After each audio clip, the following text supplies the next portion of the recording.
അപ്പോൾ നമ്മുടെ സൂറിച്ചിൻ്റെ ഏറ്റവും പിക്ചറിസ്റ്റിക് ആയിട്ടുള്ള സൂറിക് സേയുടെ തീരത്താണ് നമ്മൾ, അതായത് ലേക്ക് ഓഫ് സൂരിക്.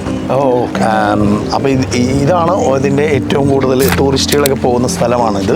ബോട്ടെല്ലാം അതല്ല, ഇവിടെ നിന്നാണ് ടൂറിസ്റ്റ് ബോട്ടുകളെല്ലാം പോകുന്നത്. ടൂറിസ്റ്റുകൾ ബോട്ടുകൾ മാത്രമല്ല, ഇവിടുന്ന് ജലഗതാഗതമുണ്ട്. അതായത് ലോകത്തിലെ തന്നെ ഏറ്റവും നല്ല കണക്ടിവിറ്റി അല്ലെങ്കിൽ ട്രാൻസ്പോർട്ട് സിസ്റ്റമുള്ളൊരു രാജ്യമാണ് സൂറിച്ച്. അതുപോലെ തന്നെ കൃത്യനിഷ്ഠയുടെ കാര്യത്തിലും ഇതാണ്. അതായത് എല്ലാ സാധ്യതകളും ഉപയോഗപ്പെടുത്തി ടൂറിസത്തെ പരമാവധി പ്രയോജനപ്പെടുത്തുക എന്നുള്ളതാണ്. അതിലുപരി അത് പ്രകൃതിക്ക് ഏറ്റവും അനുയോജ്യമായ രീതിയിൽ ചെയ്യുന്ന ഒരു സ്ഥലമാണ് നമ്മുടെ സ്വിറ്റ്സർലൻഡ് പൊതുവെ. അതാണ് അതിൻ്റെ പ്രത്യേകതമായിട്ട് എടുത്തു പറയേണ്ട ഒരു കാര്യം. പിന്നെ സ്വിറ്റ്സർലൻഡ് നിങ്ങൾക്കറിയാവുന്നതുപോലെ ലോകത്തിലെ പറുദീസയാണ്. എല്ലാവരുടെ സ്വപ്നമാണ് ഇവിടെ ഒരിക്കൽ വരിക എന്നുള്ളത്. പ്രത്യേകിച്ച് ഇന്ത്യൻ ടൂറിസ്റ്റുകളെ പറ്റി പറയുകയാണെന്നുണ്ടെങ്കിൽ അവർ കൂടുതലായും വന്ന് ഇറങ്ങുന്ന ഒരു സ്ഥലമാണ് സൂറിച്ച്.